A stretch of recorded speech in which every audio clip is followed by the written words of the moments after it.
भुवनेश्वर में Kalinga institute of industrial technology काइग में 20 वर्षीय नेपाली छात्रा प्रकृति लामसाल की मौत ने आरोपों, गिरफ्तारियों और कूटनीतिक बेचैनी का तूफान खड़ा कर दिया।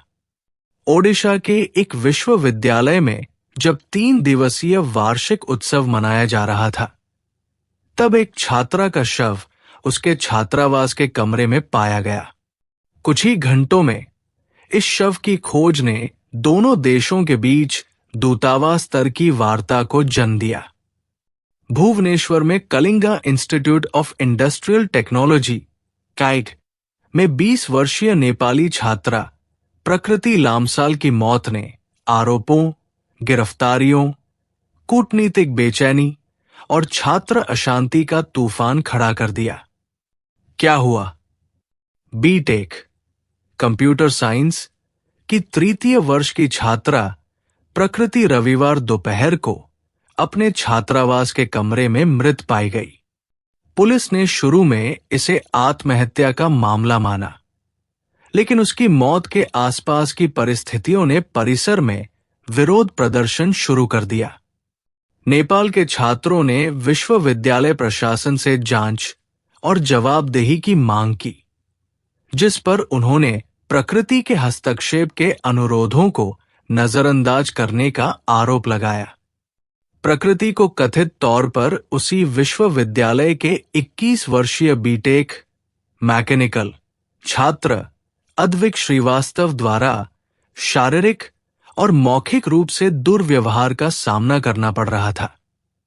प्रकृति के शव की खोज के बाद वायरल हुए एक ऑडियो फाइल में एक आदमी को एक महिला के खिलाफ अपशब्दों से भरी तीखी टिप्पणी करते हुए सुना जा सकता है, जिसे रोते हुए सुना जा सकता है। आदमी महिला को खुद को WH कहने के लिए मजबूर करता है और उससे माफी भी मंगवाता है। ऑडियो में दोनों व्यक्ति एक दूसरे को अद्विक और प्रकृति कहकर संबोधित करते हैं। उत्तर प्रदेश के लखनऊ निवासी अद्विक को सोमवार को भुवनेश्वर हवाई अड्डे के बाहर से गिरफ्तार किया गया और उस पर आत्महत्या के लिए उकसाने का आरोप लगाया गया। एम्स भुवनेश्वर में पोस्टमार्टम के बाद प्रकृति का शव उसके परिवार को सौंप दिया गया है। इसे आज नेपाल ले जाया जाएगा। उसके पिता सुनील लामसाल ने कहा, मैंने अपनी बेटी को उच्च शिक्षा के लिए भेजा था, इस विश्वास के साथ कि वो सुरक्षित रहेगी। यहां जो कुछ हुआ वो अस्वीकार्य है।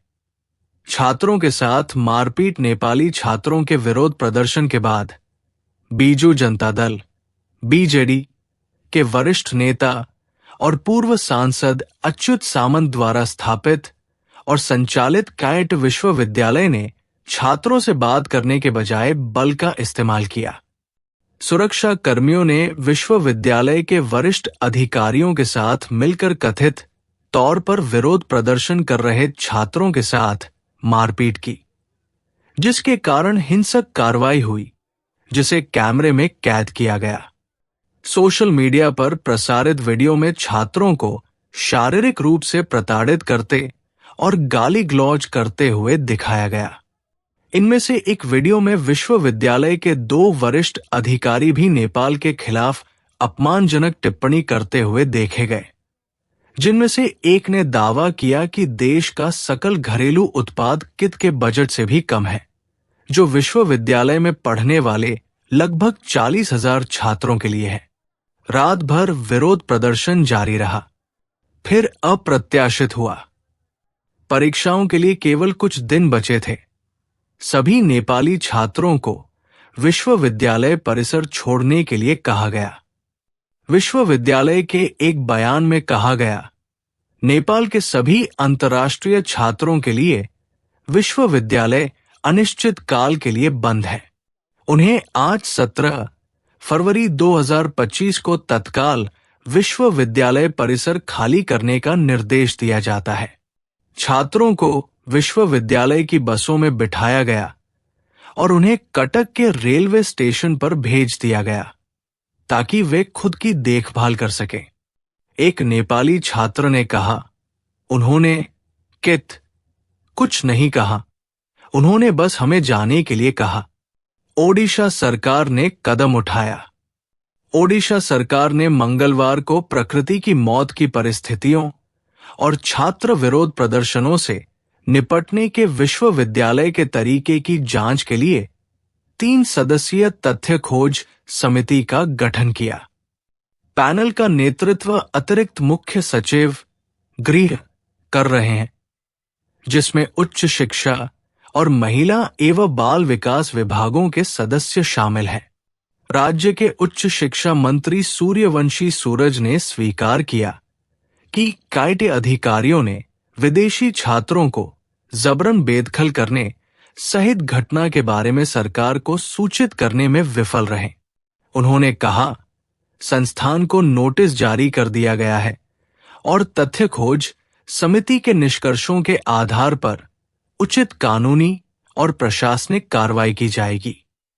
श्री सूरज ने सवाल किया कि नेपाली छात्रों को कटक रेलवे स्टेशन पर क्यों उतारा गया और राज्य सरकार को इस संकट के बारे में अंधेरे में क्यों रखा गया। उन्होंने कहा कि लगभग 100 नेपाली छात्र परिसर में ही रह गए हैं, जबकि लगभग 800 अन्य नेपाल चले गए हैं। गिरफ्तारी और कानूनी कार्रवाई। आद्विक सहित ओडिशा पुलिस ने छात्र की मौत और प्रदर्शनकारियों के खिलाफ हिंसा के संबंध में 6 गिरफ्तारियां की है। हिरासत में लिए गए लोगों में विश्वविद्यालय के 3 वरिष्ठ अधिकारी, महानिदेशक मानव संसाधन शिवानंद मिश्रा, निदेशक प्रशासन प्रताप कुमार चमुक्ति और छात्रावास निदेशक सुधीर कुमार रथ शामिल हैं। हिंसक कार्रवाई में भूमिका के लिए 2 सुरक्षा गार्ड जोगेंद्र बेहरा और रमाकांत नायक को भी गिरफ्तार किया गया है। 2 अलग अलग मामले दर्ज किए गए हैं। पहला आत्महत्या से संबंधित है और प्रकृति के चचेरे भाई की शिकायत के आधार पर दर्ज किया गया था। दूसरा मामला वायरल होने के बाद पुलिस द्वारा शुरू किया गया था। सुरक्षा कर्मियों द्वारा छात्रों पर हमला करने के वायरल वीडियो। माफी और कूटनीतिक नतीजे। कित की एक संकाय सदस्य मंजूषा पांडे को वायरल वीडियो में ये दावा करते हुए सुना गया कि कित 40,000 से ज्यादा छात्रों को मुफ्त में खाना और शिक्षा देता है। उनके अनुसार ये राशि नेपाल के राष्ट्रीय बजट के बराबर है। एक अन्य कर्मचारी जयंती नाथ को भी इसी तरह के बयान देते हुए रिकॉर्ड किया गया। बाद में सुश्री पांडे और सुश्री नाथ दोनों ने सार्वजनिक रूप से माफी मांगी। सुश्री पांडे ने एक वीडियो संदेश में कहा, मैंने जो बयान दिया था वो उस समय की गर्मी में दिया गया था। अगर मेरे शब्दों से किसी नेपाली छात्र या नेपाल के लोगों की भावनाओं को ठेस पहुंची है तो मैं ईमानदारी से माफी मांगता हूं। केड ने भी माफी जारी की और अपने 2 अधिकारियों को सेवा से हटा दिया। हालांकि उसने उनका नाम नहीं बताया। संस्थान ने नेपाली छात्रों से अपने छात्रावासों में लौटने और अपनी पढ़ाई फिर से शुरू करने का आग्रह किया। हालांकि नेपाली सरकार ने इस मुद्दे को हल्के में नहीं लिया है। कड़े शब्दों में दिए गए बयान में उसने चेतावनी दी कि अगर मामले को उचित और कानूनी तरीके से हल नहीं किया गया तो वो ओडिशा के विश्वविद्यालयों में प्रवेश लेने वाले छात्रों के लिए अनापत्ति प्रमाण पत्र (NOC) जारी करने को निलंबित कर सकता है। नेपाली प्रधानमंत्री KP शर्मा ओली ने व्यक्तिगत रूप से हस्तक्षेप करते हुए कहा कि उनकी सरकार राजनयिक चैनलों के माध्यम से मामले को संभाल रही है। उन्होंने घोषणा की, नई दिल्ली में हमारे दूतावास ने प्रभावित छात्रों को परामर्श देने के लिए अधिकारियों को भेजा है। नेपाली विदेश मंत्रालय ने इस घटना को अकल्पनीय बताया और आश्वासन दिया कि वो भारतीय सरकार और कायटे अधिकारियों के साथ लगातार संपर्क में है। काठमांडू में भारतीय दूतावास ने भी भारत में नेपाली छात्रों की सुरक्षा सुनिश्चित करने का वचन दिया। ओडिशा में राजनीतिक विवाद। ये विवाद जल्द ही ओडिशा में राजनीतिक विवाद का विषय बन गया।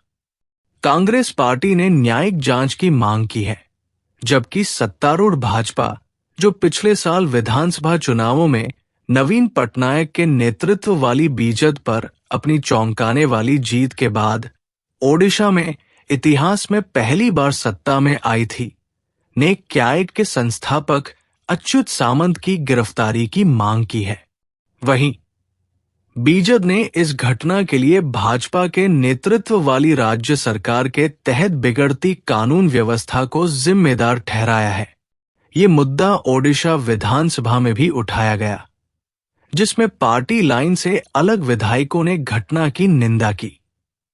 कांग्रेस के एक विधायक ने बहस के दौरान कहा, क्याइट में हुई घटनाओं ने राज्य का नाम खराब किया है और इसे बर्दाश्त नहीं किया जा सकता।